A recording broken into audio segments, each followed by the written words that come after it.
Good evening, everyone. I see folk have already begun using our chat feature. My name is Daniel Gibson. I am one of the newest members here at the Community Foundation of Palm Beach and Martin counties, and just want to thank you all today for coming on to our information session about our 2023-2024 competitive grant cycle.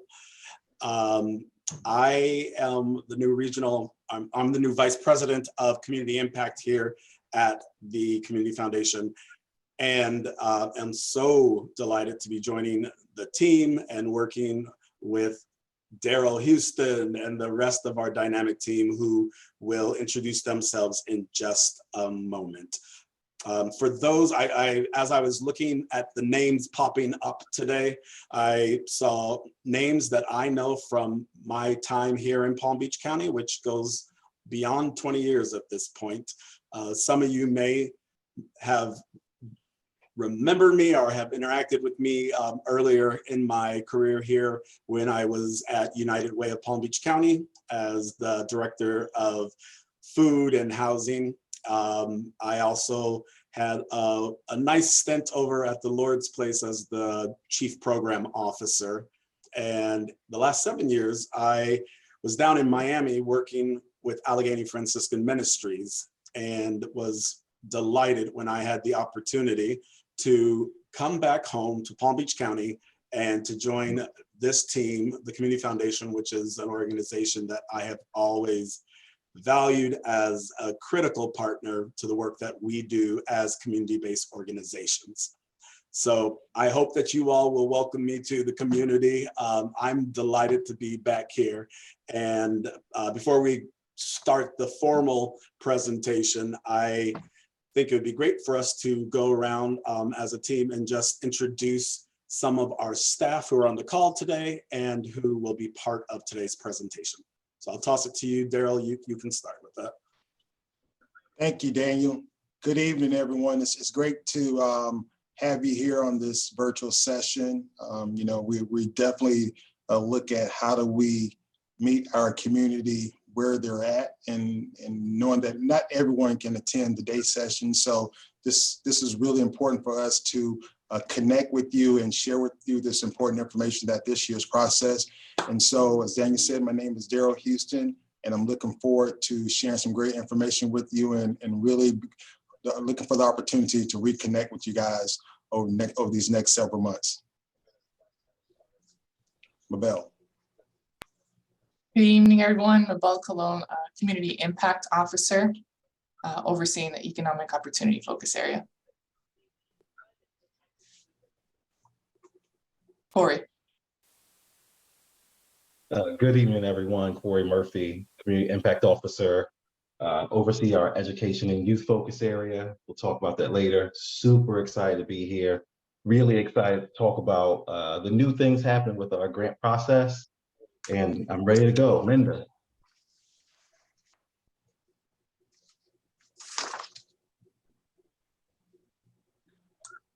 Linda, if you're speaking, I can't see you on my screen, but you might be on mute. Hi, everybody. Hi, everybody. Sorry about that. This is Linda Roman, Community Impact Officer. It's so nice to be with you all again today. I feel like we just did this, but we did it last year, about just a year ago. So excited to tell you all about our grant process this year. Thanks. So that is our community impact team. I don't see everyone on my screen, so I just want to make sure I'm not missing any other staff or board members who may be participating that I should be identifying. So I'm going to be quiet for just a moment, and if you are one of our board members, committee members, or staff that would like to introduce yourselves, please do so.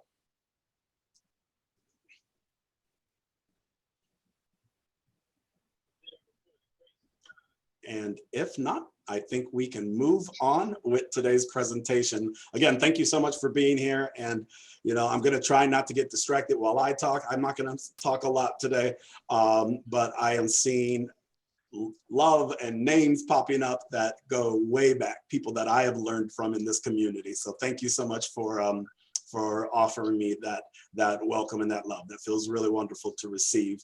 A couple housekeeping things. Just want to remind folk that we are recording this so that we can share this with the community for those who are not able to be on the call today. Also, you know, the fact that this is virtual, it feels a little different. We've done 3 in person, and it's been great to be out in the community and to be able to shake hands and hug people and to really be able to offer up our support in person. With this being virtual, I am personally going to be mining our chat box to look for questions, so you don't have to wait to the end of today's presentation to document a question, just so you don't forget it. If you're like me and I don't write it down, sometimes it goes out. Also, if there is something that is pertinent, that's feeling like I really need to ask it now, right now, based on where we are in the presentation, don't be afraid to use the hold up hand sign, and that will get our attention. Please use that sparingly if it really is an urgent question or urgent comment, but we will look at that. We are going to try to model as best as we can an interactive conversation today, and we'll call it at that. So use the chat box, and we really look forward to sharing information with you and also saving sufficient time at the end for question and answers, both the ones written in the boxes, but if you want to just speak it and not write it, that is okay too. All right, so with that being said, we're going to move on. I will sort of do an overview of what we expect to achieve today through this presentation, and then I'm going to toss it to the team, and we will be able to share more information. So today we're going to go through 4 things, basically: how it works, what areas we focus on, and what are the requirements. We're also going to talk about around the requirements, what are some things that that we aren't necessarily able to fund in the community. That's sometimes helpful for folk who are just getting to know us, and also how to start the process, how to get into our system. For many of you who are former grantees, some of this might feel repetitive, but there are some new rules that we are introducing based off of our desire to seek out even more grant partners in the community. A lot of partners we've heard have been trying to crack the code, and so you will hear some new policies and criteria things that we have introduced that really are intended to allow us to create even more meaningful partnerships in the community. And with that, I think I will toss that to you, Daryl. Thank you, Daniel. Absolutely. Next slide, Marcy.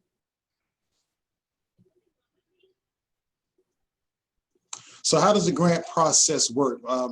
Just to be clear, this is a competitive grant process. So there will be many requests that come across our team's desk, and we're going to do our best to review those proposals as we know, and try to make the most prudent decisions possible when it comes to the grant awards out the door. So in our process, there are 2 applications. One is a summer grant application and one's a year-round grant application. And so the difference between the 2, in the summer grant application, there's just a full proposal, and there's just a full proposal because of the time stamp we have to receive your information, review it, and get resources out to you in a more expedited time frame than the year-round process. So the full proposal comes in, and then you may have a virtual site visit.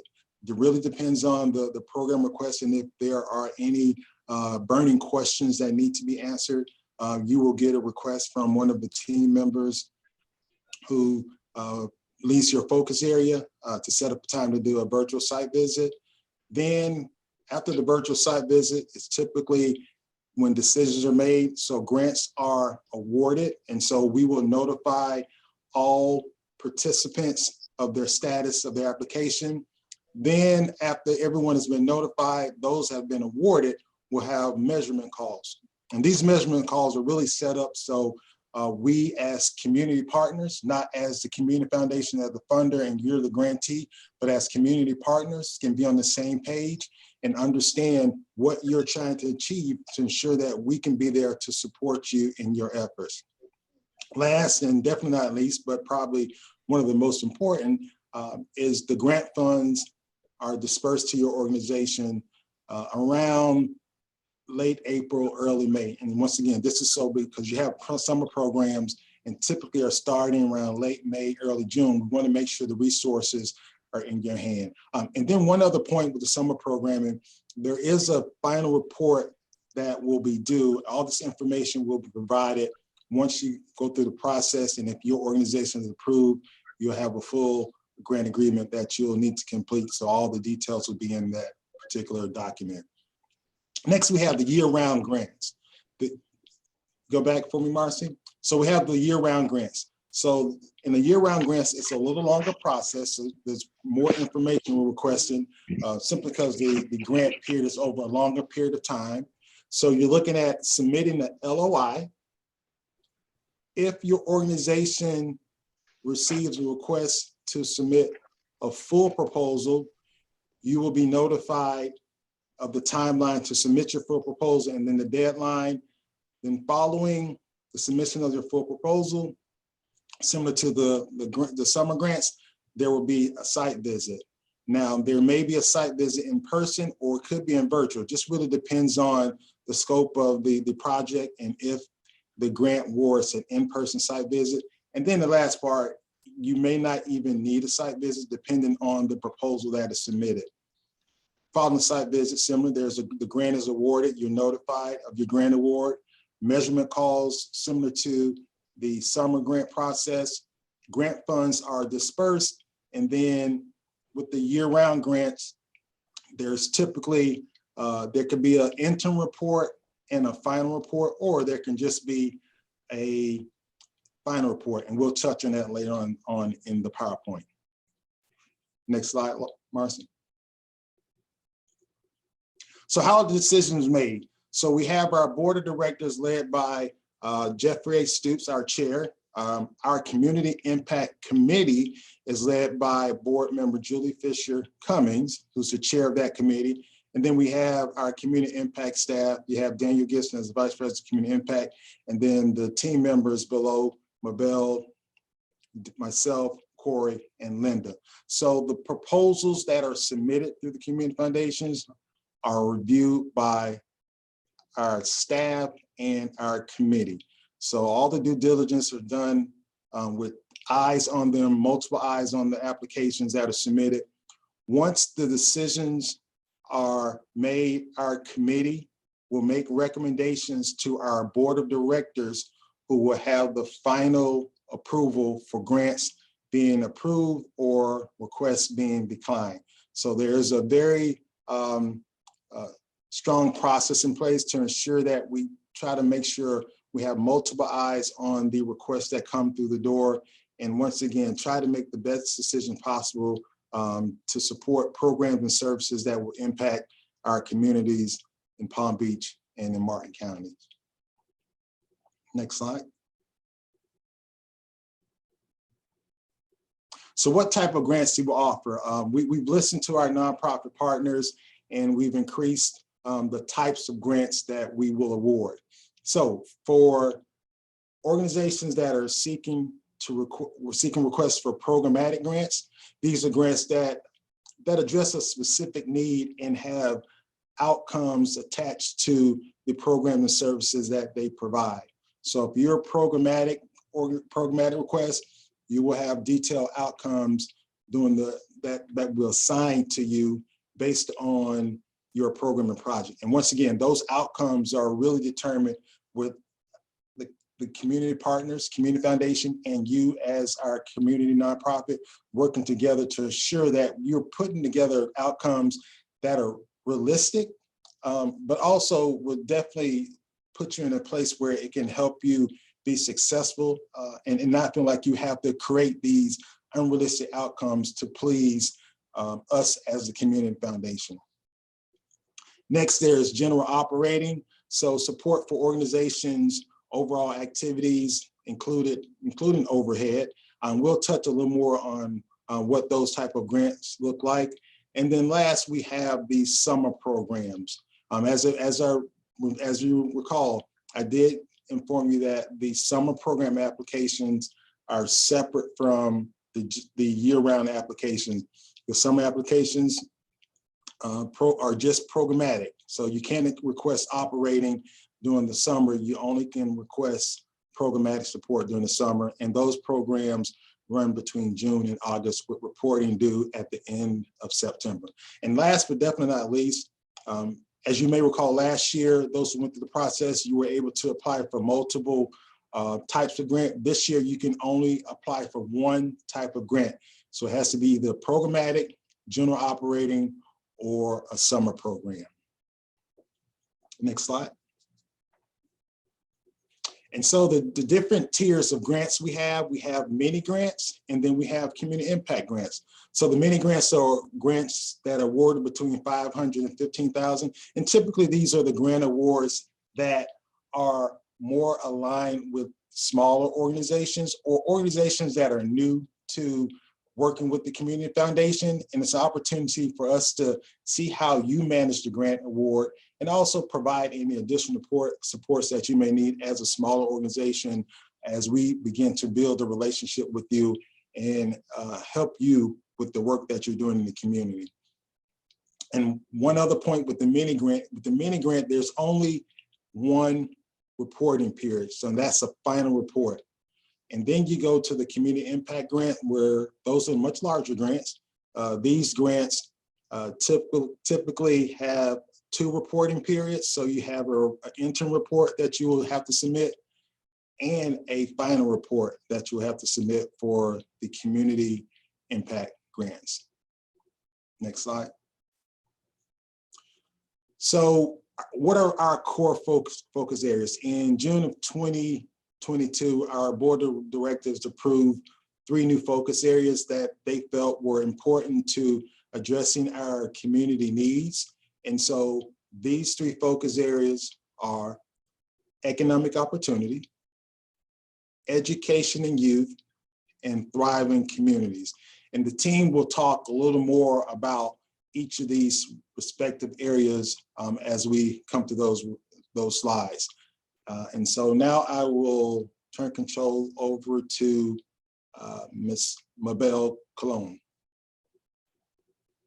Next slide.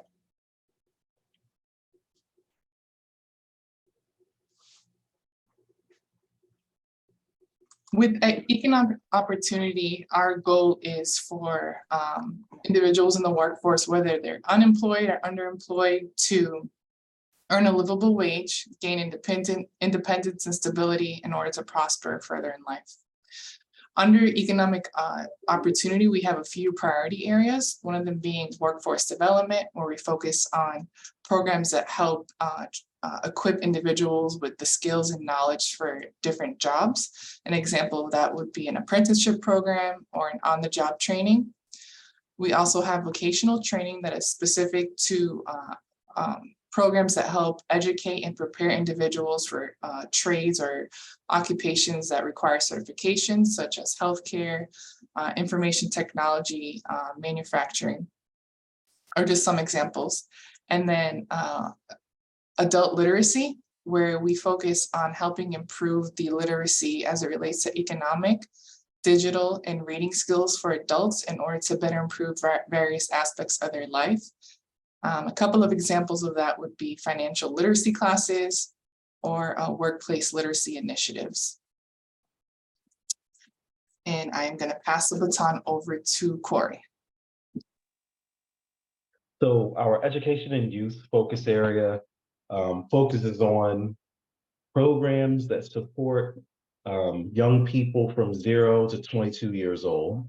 And as you can see here, we're really focusing on this year programs that support ensuring that young people are reading at grade level by 3rd grade, early childhood development programs, high school retention programs, so programs that help young people determine what they're going to do after they get through high school and help them make it through high school. And this can be everything from through mentoring, through providing opportunities and exposure to different careers young people can be in, college tours, things like that. And then supporting programs that support at-risk young people. Linda. Yep. Hi, everybody. So the next area is Thriving Community, which is our largest and broadest impact area. We have 5 main categories under Thriving Community. The first is housing. We're looking to support programs that provide emergency housing, transitional and permanent housing. We're looking for emergency rent assistance programs to help people stay housed. And we're looking to support coalitions that are working together, perhaps it's nonprofits, working with developers to build more affordable housing. The second area is health. And so we're looking at the social determinants of health, addressing health equity. And we would like to support programs that facilitate access to care for uninsured and underinsured people. We're looking at supporting programs that address chronic disease management, self-care, so heart disease, diabetes, blood pressure, and then mental health and wellness programs. So it could be counseling, could be fostering social connections, nutrition and exercise programs. And then also we're looking to support community health workers who go into communities and help people navigate complicated health systems. For hunger, we all know hunger, the food prices are still going up, unfortunately, and there's a lot of need for food in the county. So we're looking at, in both counties, Palm Beach and Martin. So we're looking at supporting food banks and food pantries, systems work to increase food security among partners, and then programs that help people access benefits such as like SNAP, which used to be called food stamps, we all know. And then we have arts and environment as well under Thriving Communities. For arts, we're looking at making arts and cultural programs more accessible to people who traditionally don't have access to the arts. So could be arts exposure programs for children and adults, theater, acting, art classes, community art projects, arts for people with disabilities. And then in environment, we're looking at programs that support both the natural and built environments. And we'd like to support programs that help create green spaces, improving coastal areas, increasing tree canopy, and cleaning up and communities and making them more vibrant. Next slide, please.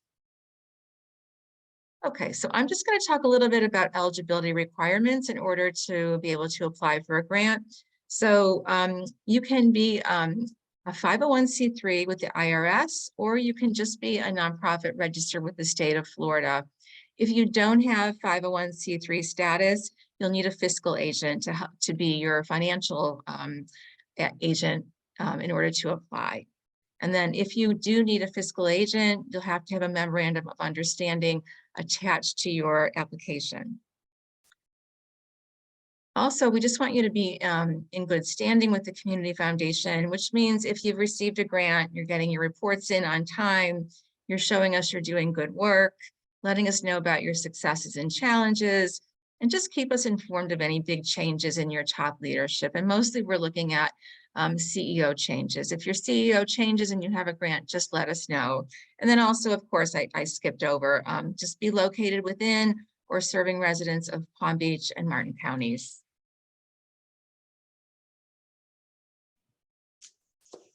Thanks, Linda. So I'm going to spend just a couple minutes talking about some of the things that we can't consider, that we won't consider, or we're not able to consider. And as part of this conversation, I actually want to highlight something that is is just my appreciation, and this predates my time on this team, so this is really not self-reflective, but really reflecting on the Community Foundation volunteers, our committee, our board, and our staff, who have really spent some really good strategic time looking at our grant making process and asking ourselves, how can we make our grant opportunities available to more folk, and how can we help some of those organizations who feedback to us is, hey, we keep applying and we just aren't able to be competitive. And so we've looked at some policies and some ways that we can shift the way that we make grants in order to hopefully open up more opportunities for more partnership in community. There are two areas I want to highlight in particular. One is the area that Daryl has already focused on, which was when we looked at the different grant priority areas that we have.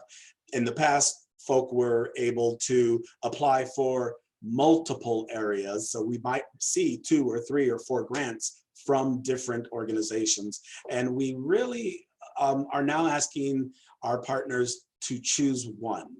Which grant, which program, or which general operating support would be most meaningful and impactful for your organization for us to consider.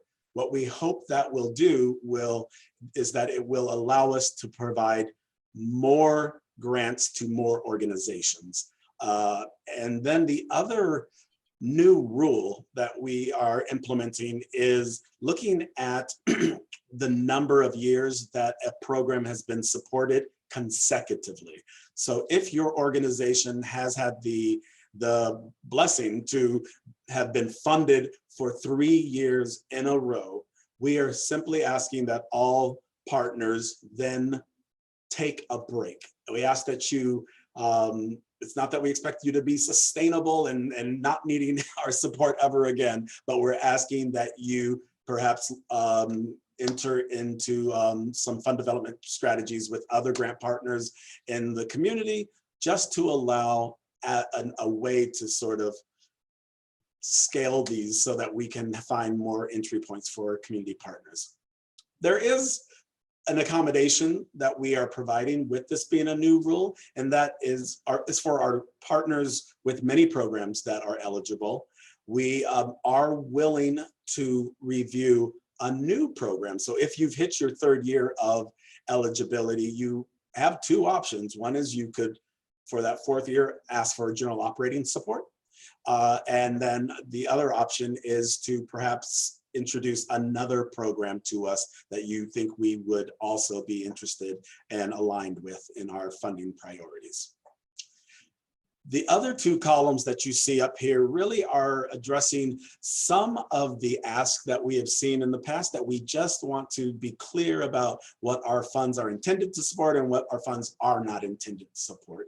As you can imagine, even with our nonprofit partners, that, you know, having debt, having loans, outstanding loans are something, it's just the reality of how we conduct our businesses. And unfortunately, our dollars can't be utilized to pay off loans and to resolve debt.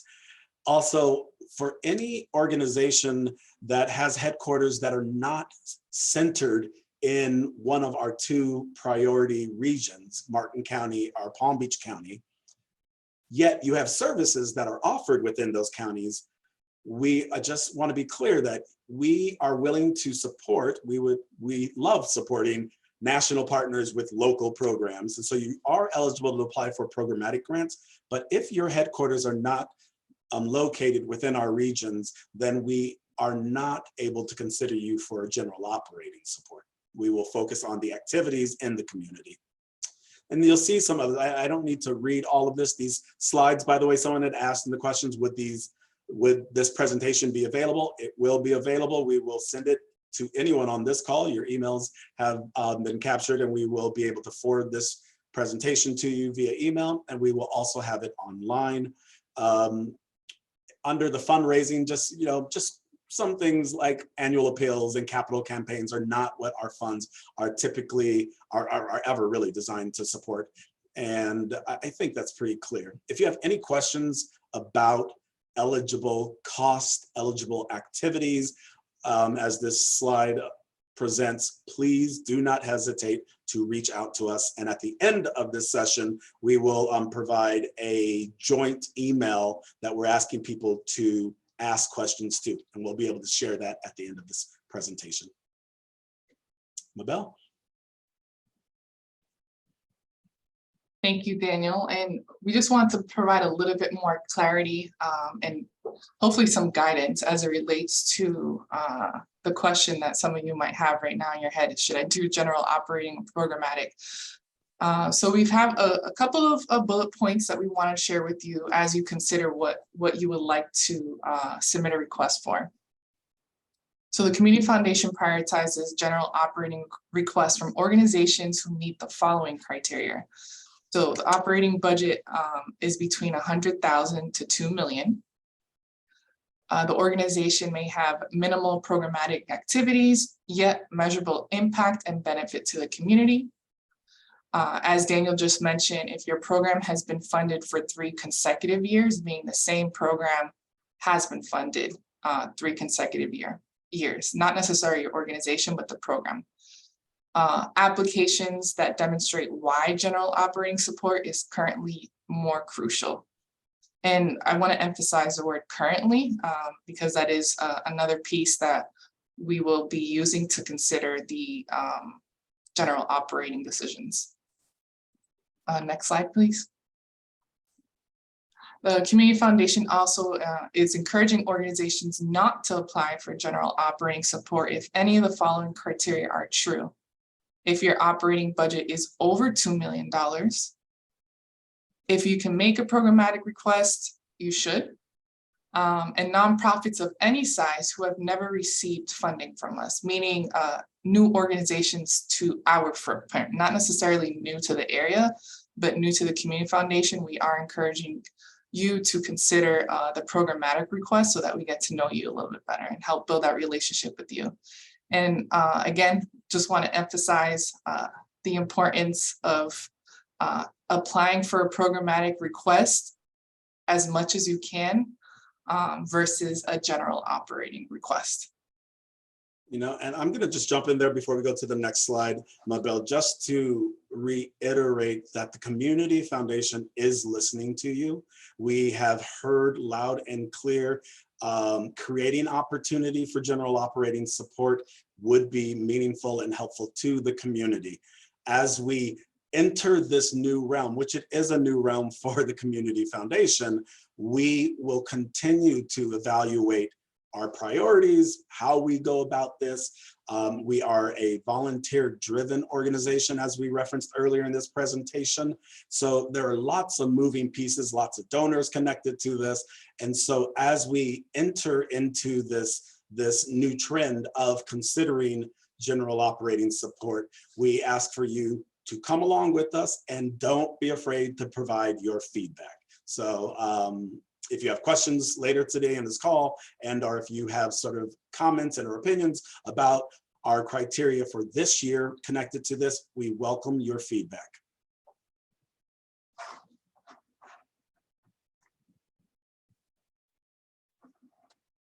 You're on mute, Daryl. Up mute here. There we go. All right. So what are some key milestones? Just like as a Community Foundation, we know that timelines are important to you as organizations as you are preparing other proposals.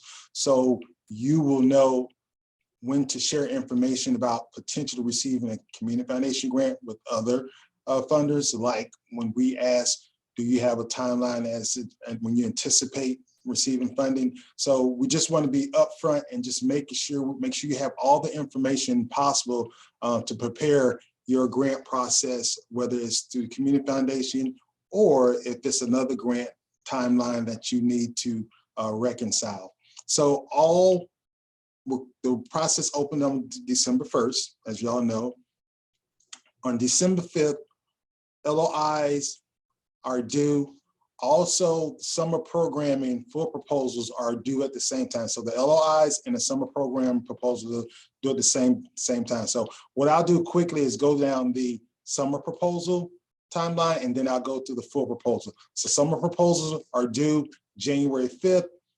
Between mid-February, so we will do those virtual calls if needed. Following those virtual calls, summer program notices will go out around March, the end of March.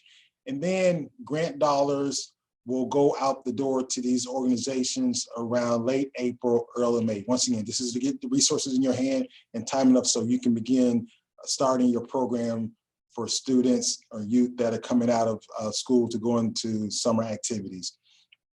Second, the full proposal timeline. Full proposal time looks like, once again, the LOI is due January 5th.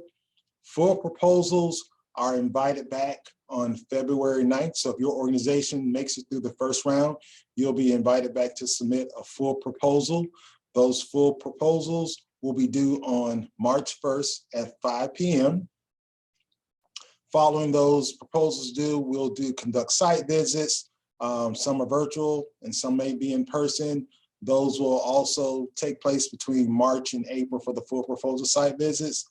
And then full proposal award notices will go out May 31st at the end of the month, and with the intent that the grant dollars will be distributed to your organizations by between late May, mid-July. So that's the timeline. So make notes and take notes of this timeline. I believe it'll also be on our website as well. So just make sure that when you review our timeline, you have an opportunity to look at it in comparison to other timelines you have as well. Next slide. So some few key tips for strong proposals. And when you look at these bullet points, these are probably more reflective of programmatic requests. So the 4 C's: be clear, concise, communicate, and make sure your proposal is complete. Make sure you have all the required information and documentations uploaded into the system. Generate visible results within your proposal. Plan for measuring outputs and outcomes. So this is a critical part of your proposal. As a programmatic request, we definitely need to know how you plan to show that your program is making an impact with the service population that you're engaged with. Next, complete and thoughtful budget. Make sure your budget is clear. Make sure it is aligned with your program activities. And then last, definitely not least, collaboration. That's one thing we talk about as community partners. We, with other funding community partners, we collaborate as well. And so we don't just talk the talk, but we also walk the walk as well. So definitely, if you have an opportunity to collaborate with the organization, look at it and see how strong that partnership could be for your organization to apply for a grant through our competitive process. Next slide. All right, I'll turn it over to Corey. So for anyone who doesn't know, to access the LOI, what you would do is go to yourcommunityfoundation.org. In the right corner, you'll see a login button. Click Grantee Login, and if you have your password and username available, those are your credentials.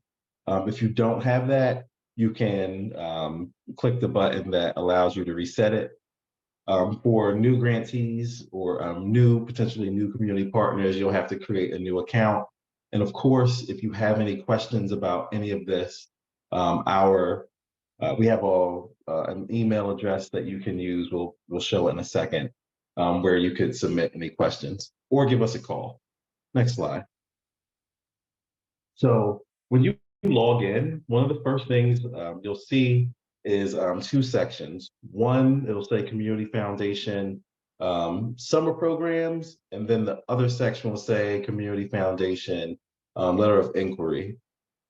Make sure you are selecting the right process before you start completing the application, because the questions vary slightly, and we want to make sure we're getting the proposal that you intend to submit. So once you go into the process, you'll see A bunch of information, not any different than what you saw a little earlier.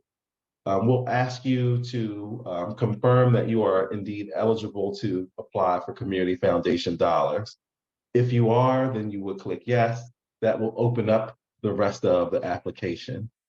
For partners who are working with a fiscal sponsor, as mentioned earlier, we're going to need you to upload an MOU in the application that outlines the agreement you will have with your fiscal sponsor.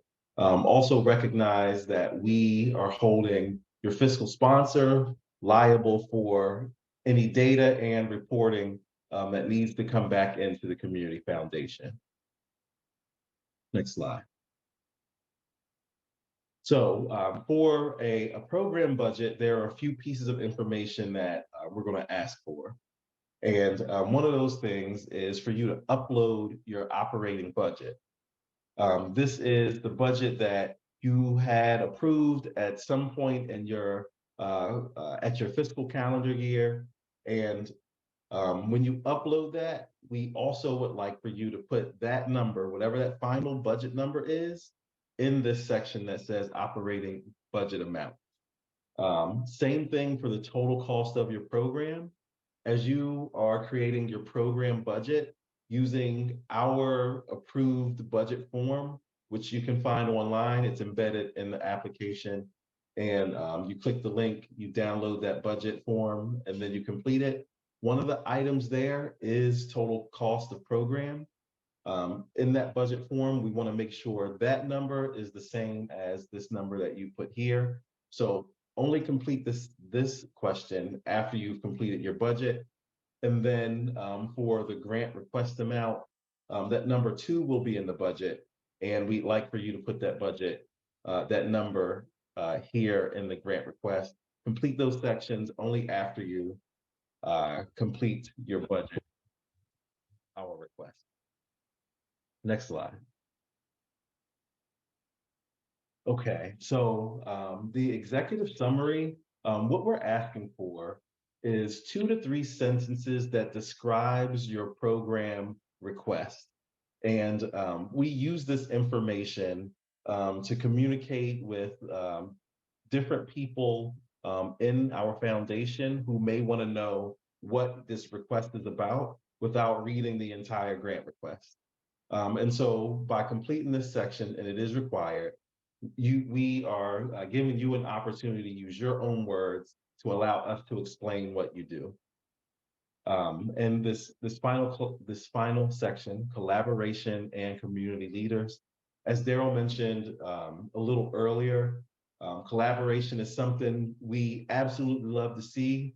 We think it makes for strong applications, just as long as the collaboration makes sense. So please, please, please give us a list of the organizations with whom you're collaborating, and just describe the nature of the collaboration. We don't need paragraphs about the collaboration, but please tell us about the different community partners and such who you're working with to help you execute your program. Next slide. For general operating requests, similar to the programmatic request, we are asking for these pieces of information. So again, when you upload your general, when you upload your operating budget, we're asking that you put that number here answering this question. That needs to match what you stated in your operating budget.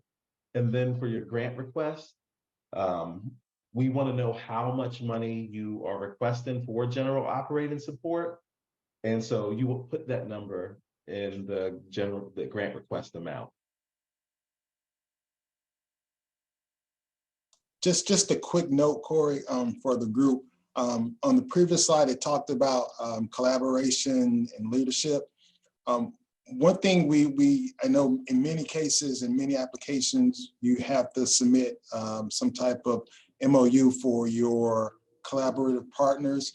we're not asking for MOUs because we know that some of your collaborative partners may be 5 or 6. And so that's a lot of documents to upload to show that all those folks are part of the collaboration. But just be mindful of, as you're presenting your collaborative partners, make sure it's clear in terms of how they will play a role in the work that you're doing.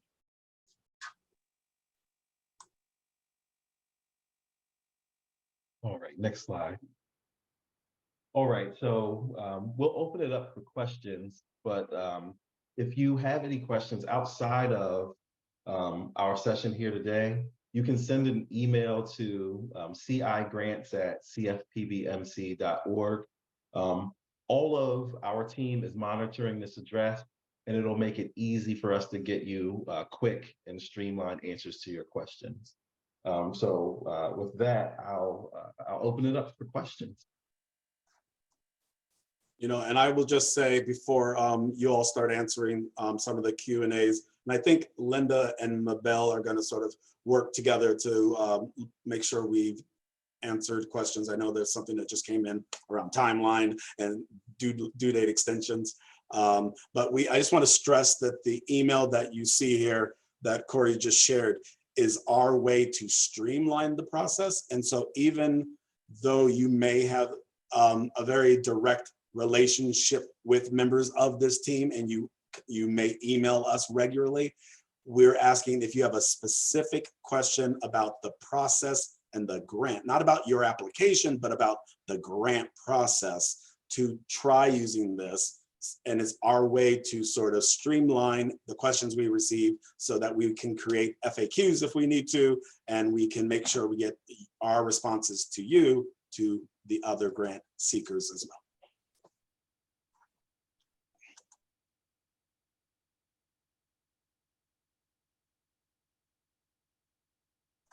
Linda, do you want to start with the last question that was in the chat box, and then Mabel, you can pick up with the Q&A box?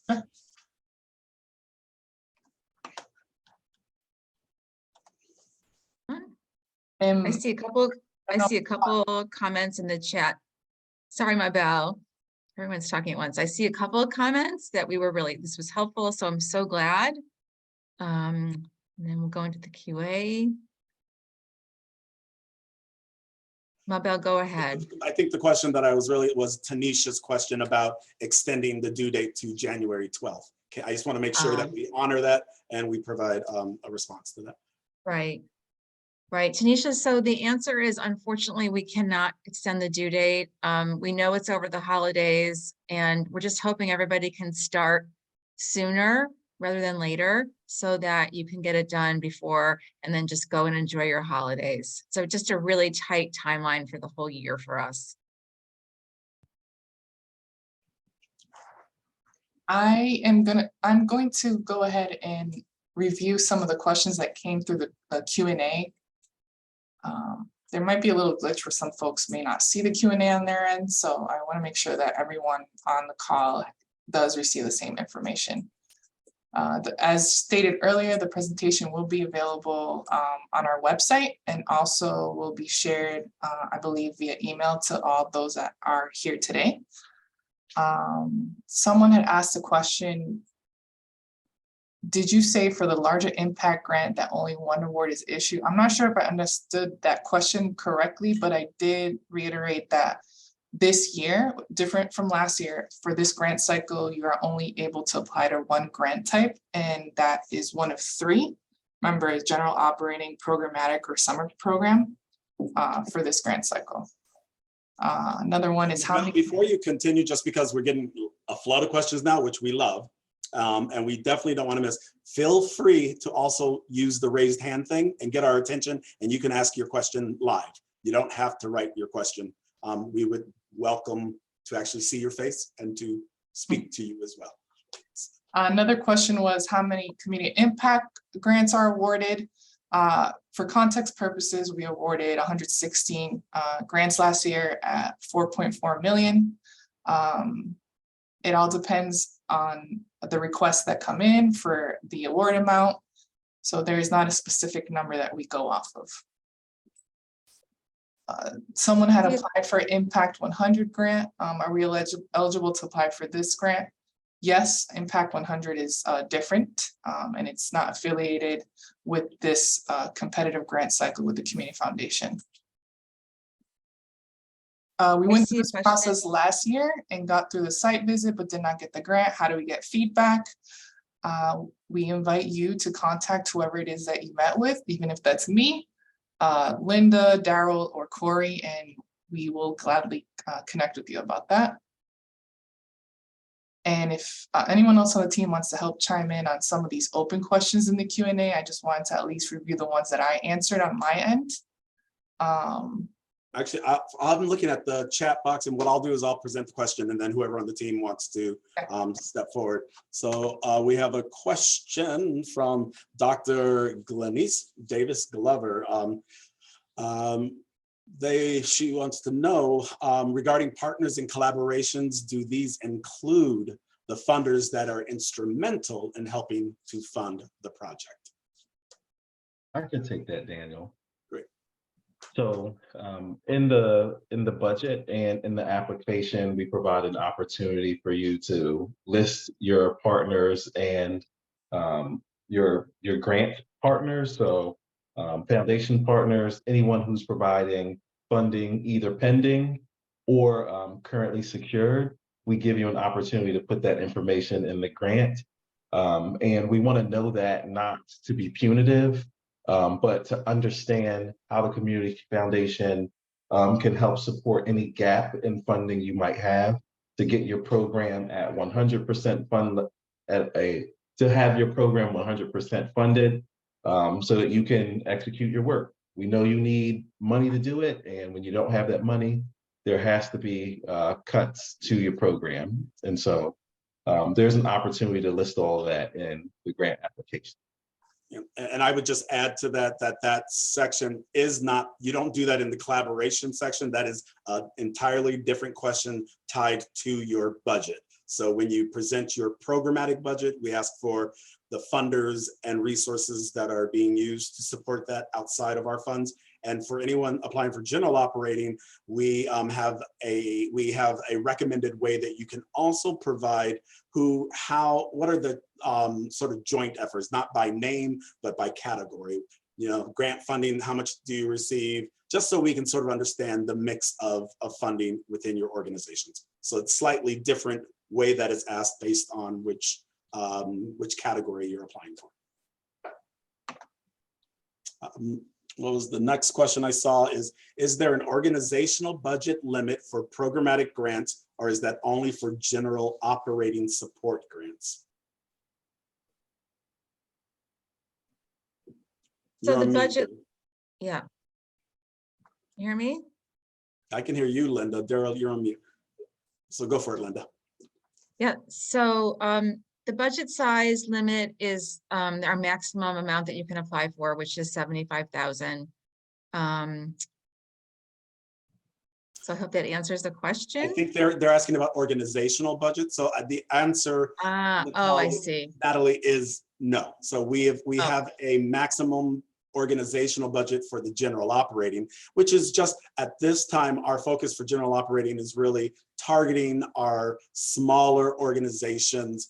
And for our larger organizations with multiple funding sources, we really are still seeking and requesting that those larger organizations enter a partnership with us through our programmatic grant opportunities, but there currently are no limits to what your organizational budget is in order for us to be a grant partner.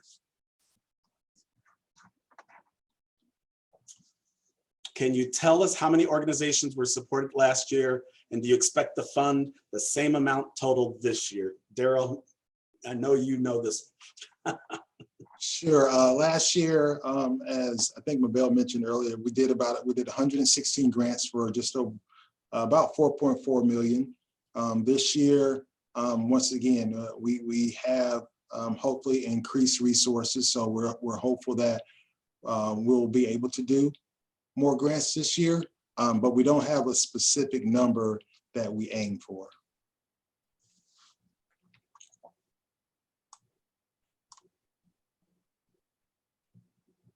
This time I was on mute. Daryl, why don't you follow that up because it's kind of related. It says for a new applicant, how important is it for us to apply for a mini grant versus a large grant amount? Now, I think it depends on your organization. If you are a new applicant and you are a new organization, just trying to get into this grant space, it probably will behoove you to apply for a mini grant as we begin to look at building a relationship and see how you manage those resources.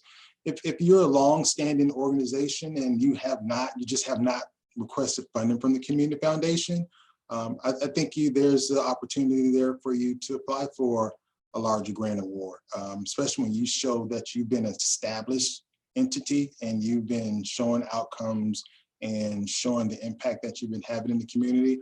I think there's an opportunity for you to apply for a larger grant. I do want to add, though, that it's not required that you apply for a mini grant if you're new.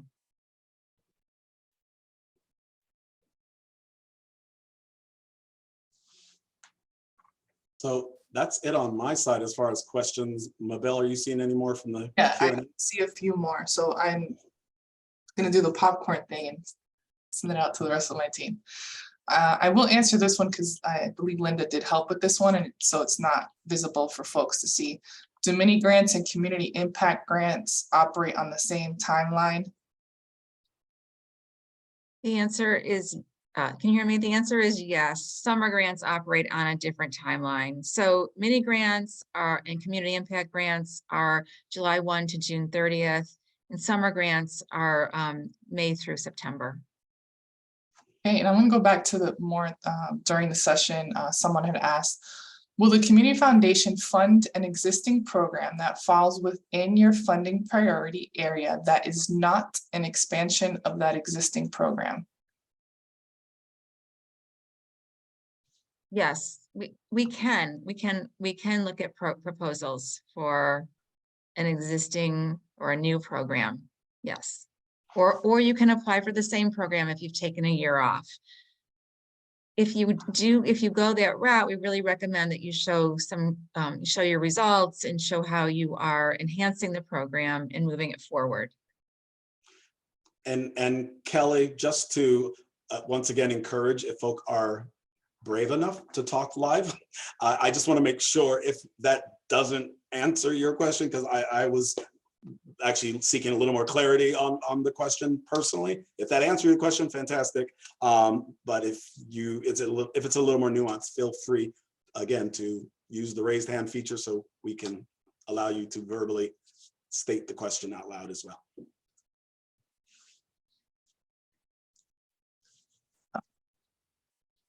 I just want to make sure I see two questions that seem the same. And I'm gonna go ahead and ask one first. If any agency was funded 3 years consecutively and then took the recommended 1 year off, can we reapply again this year for the same program? Or is it advisable to apply for a different program that the Community Foundation has not funded in the past? So we want you to apply for the program that you need funding for.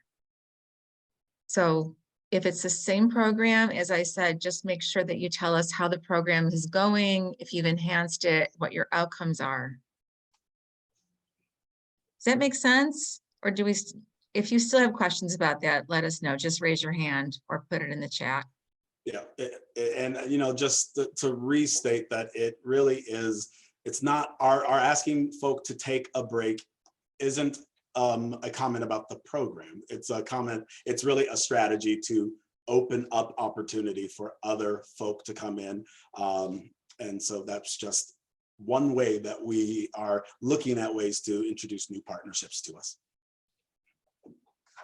There's another question that's similar. I just also wanted to reiterate that the 3-year rule that's been implemented this year is specific to the program that's being funded, not the organization as a whole. So I'm saying that as I'm going to read this question. If an agency was funded 3 years consecutively and then received a general operating grant this year, we would need to take a year off, correct? Or are we able to go back to a programmatic grant if we've identified a need for a new or expanded program? So I hope I answered the question, but essentially, yes, you can apply for a new program. So another question has come in, same application process for mini as community impact? Yes, it's the same process. Yes. Absolutely. And just to clarify with that, our designation of mini versus community impact is in many ways an internal sort of distinction. Although we do have grant partners who their need is within what that mini grant is. So it's a way that we internally are able to sort of identify sort of a micro grant versus a slightly larger grant. We ask that you apply for where you need the funding. Here's a good question that I'd love to read. For programs that involved environmental education for youth, should the application be put in the education and youth category or the thriving community area? This is a great question because it pops up in all different situations. So just apply in the one that you feel is closest to your program. And then we go through them. And if we feel like it needs to be in a different category, we can move it into the right category for you. So there's really no right answer for that question. Environmental and youth, it straddles two impact areas. Just submit it in either education and youth or thriving communities, and we'll get it where it needs to go. It's a great question.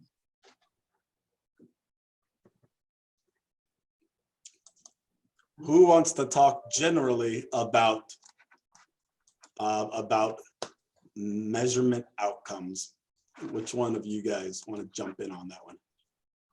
I'll talk generally about measuring outcome. So what you want to do, and I'm talking specifically programmatic outcomes, organizational outcomes are a different thing.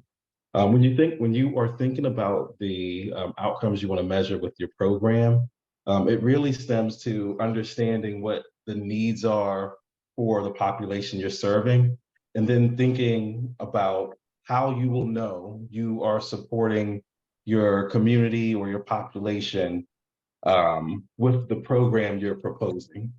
I'll give a hypothetical.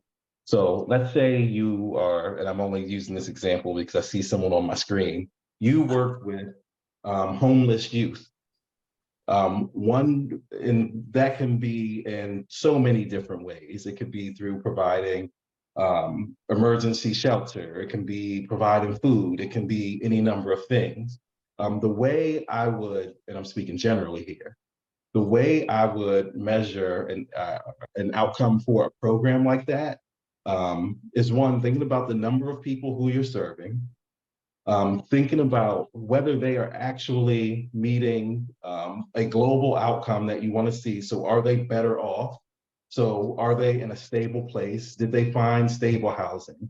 How many young people have you supported to put in emergency housing? What has happened to them after that? So being able to talk about how better off or what your population has learned as a result of your programming is how I would go about that. And if I don't know who asked the question, but it's a question we could take offline and talk a little bit more specifically about should you wish.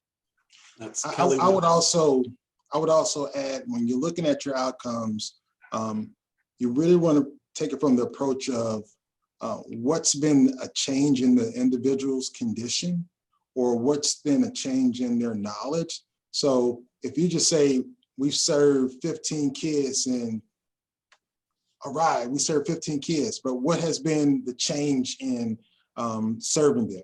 Are they more knowledgeable about predators? Are they more knowledgeable about life skills that you've been teaching them? So making sure that there's a connection with the knowledge or some type of condition that has changed within them.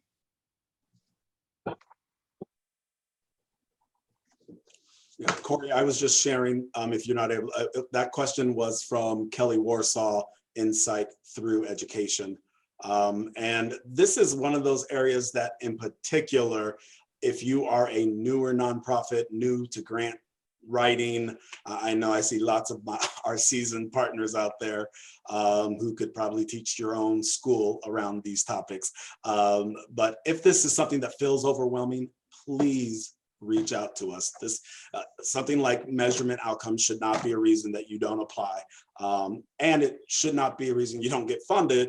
And so if it feels awkward or unfamiliar, please pick up the phone. We're happy to talk through it with you. I believe, and team, please correct me if I'm wrong, there's not a format that we use in the LOI process. I know in the past there have been very specific. Is there a form that we use for the LOI? We're just asking them to put it in narrative form. No, there's a LOI form. Oh, there is an LOI. Okay, I didn't see that. So if you look at that form, then and it doesn't make sense, please pick up the phone and we will walk you through it. Thank you.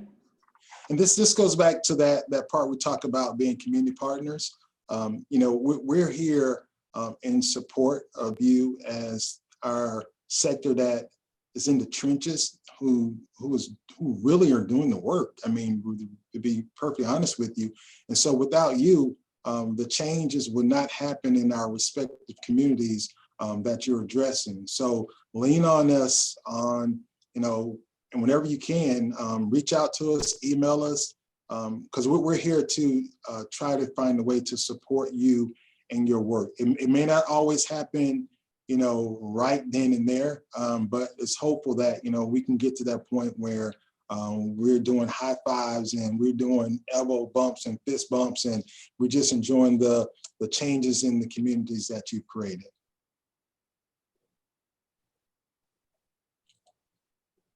Jeff has his hand up. Jeff DeMario. Hi, Jeff. You have a question? And as soon as I did that, my dog is barking. So anyway, good evening, everybody. Boy, you're really building a super team over there at Community Foundation now with Daniel Gibson. Welcome back to Palm Beach. Nice to see you.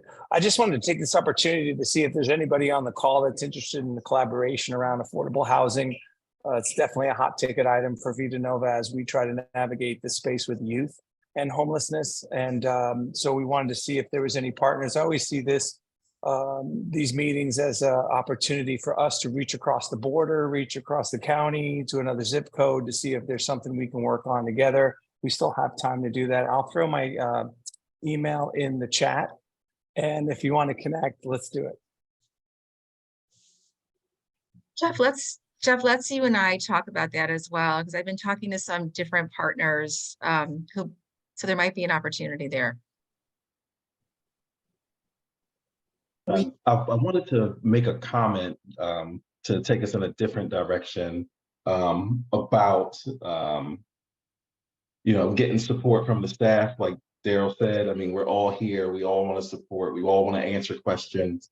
That's something we're here to do, not only because we get paid to do it, but because we love it and we appreciate all the work everyone is doing. But the foundation is closed. Closing from at the end of the day, December 22nd through January 1st.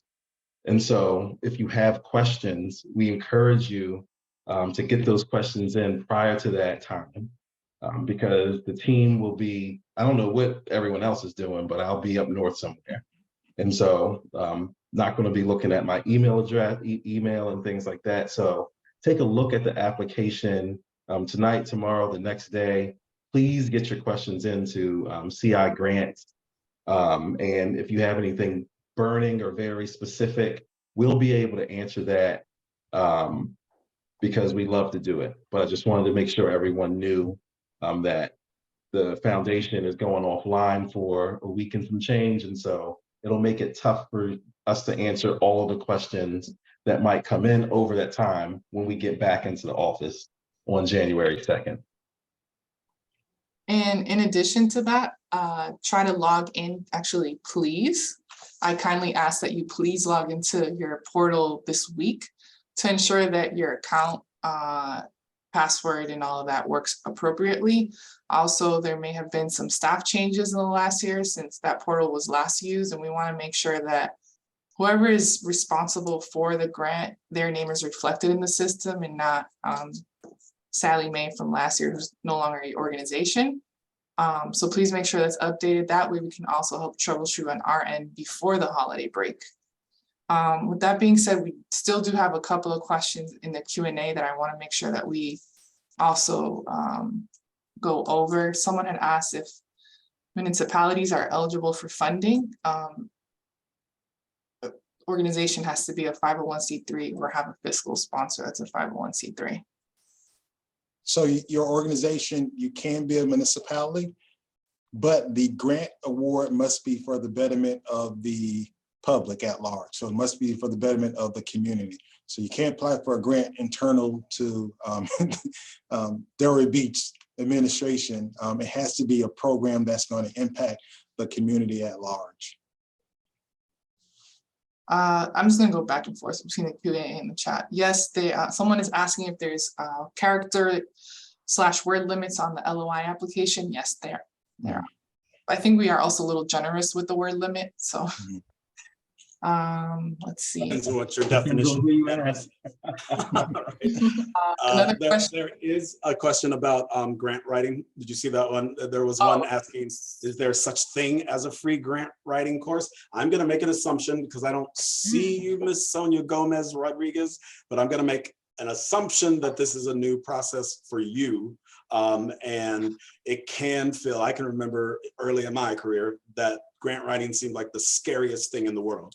The truth of the matter is, once you get used to it, it's pretty straightforward. You just are answering questions truthfully. Yet your question, yes, probably, and you probably could go online. There's also lots of paid experiences.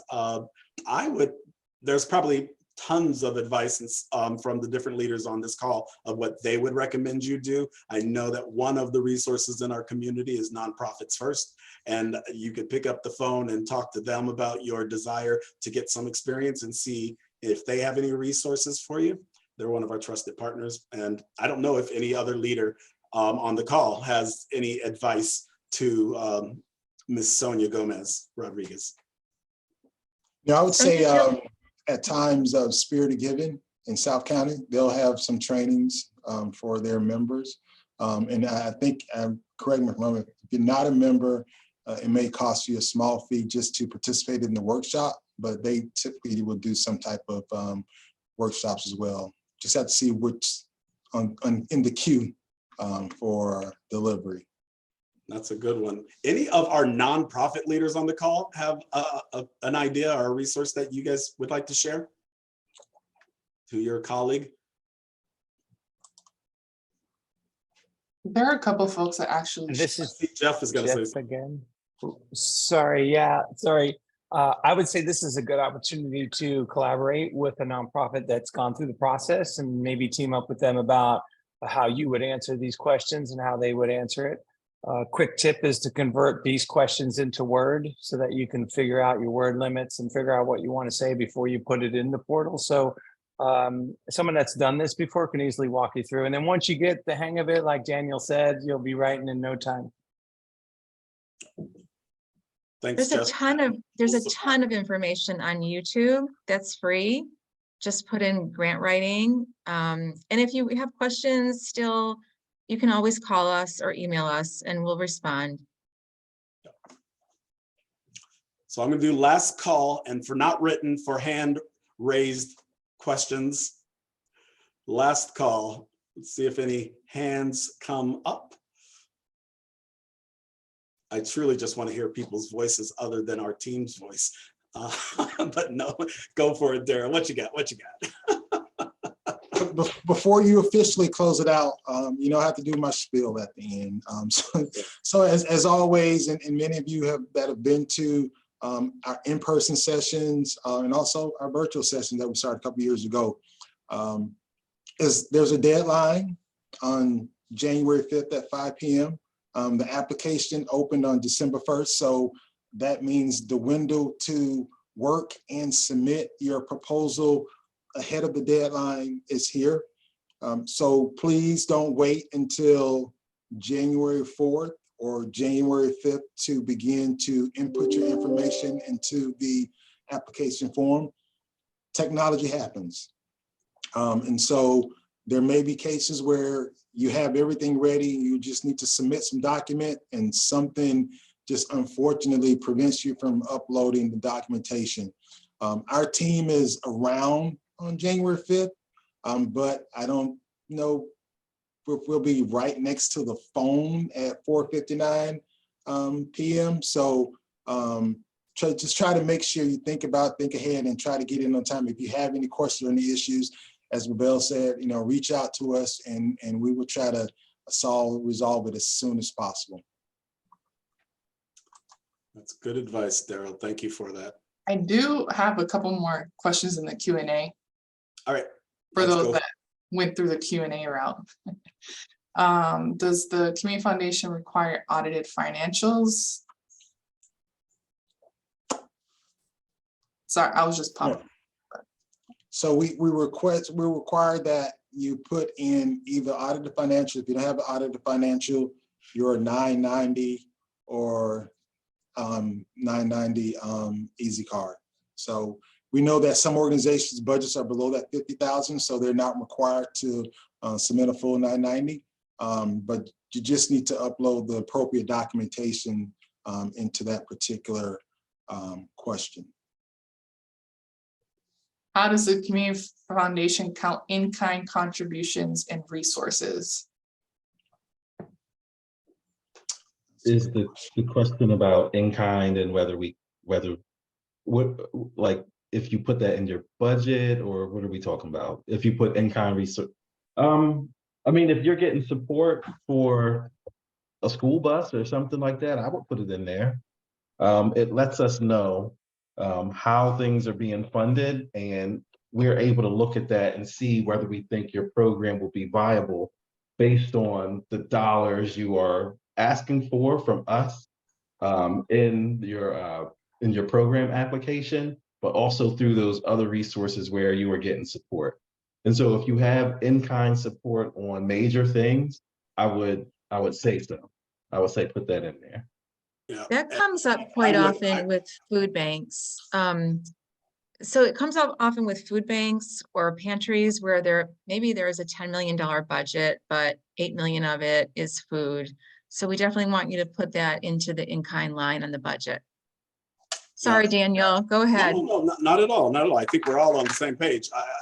The other thing I would add, though, is this, as we look for grant partners, if tracking in kind is not part of your culture yet, you guys haven't sort of advanced to that. We're not asked. I don't think that we ask that you include that. It is, for some organizations, like the example Linda gave, it's a necessary thing so that they can understand cash flow and budget. So I think for some nonprofits, based on your mission, tracking in kind is paramount to your budgets. For others, it's not necessarily something you do. So we don't require that it's in there. And these are those nuances. Again, if they are confusing after this call, our staff is always happy to talk it out with you as well. And we have two more here. All right, last two. You've been very patient. Questions from No, we're just coming up, and I just want to honor people's time. We're coming up to our time. Our programmatic proposals favored that propose to serve the highest number of people versus those are serving a smaller number of disproportionately underserved populations. That was almost a tongue twister when I was reading it. Corey, I think you answered this one yesterday. Yeah, so the answer is no. What we're really looking for is the impact of the program, and that's not necessarily through the number of people that walk through your doors. So I gave an example yesterday. If you are serving 2 kids on the side of the road, God bless you and thank you. That's probably not something we would support. However, if you have a program that's supporting 30 kids and they're getting that high impact, intense programming, we would support that. We don't look at the number of people served necessarily as an indicator of quality of service. And so we do take all of that into account, though. Yeah. Just adding that the viability of you to do your work, the program that you're recommending is more important than anything. So realistic headcounts, realistic budgets. We just want to know that your program is able to do what you are setting out to do. And our last question in the Q&A is, for both program and operating applications, would you like to have the name and amounts of funding from other organizations and pending funding as well? In the application, we ask you to put it a certain way, and we give an example. So in the program grant section, we ask you who your partners are, whether that grant, the amount of that grant funding, and whether it is pending or received. And again, that just helps us know what your funding mix is, because we want to try to get you to 100% of your ask. Mr. DeMario, you got the hand up. I'm sorry. I didn't mean to be the one to stop the question and answering. My apologies to the group. Really quickly, if we're named in a mini grant on the MOU, can we still apply for a program grant, or does that work against us if we're named in another grant? You can still apply.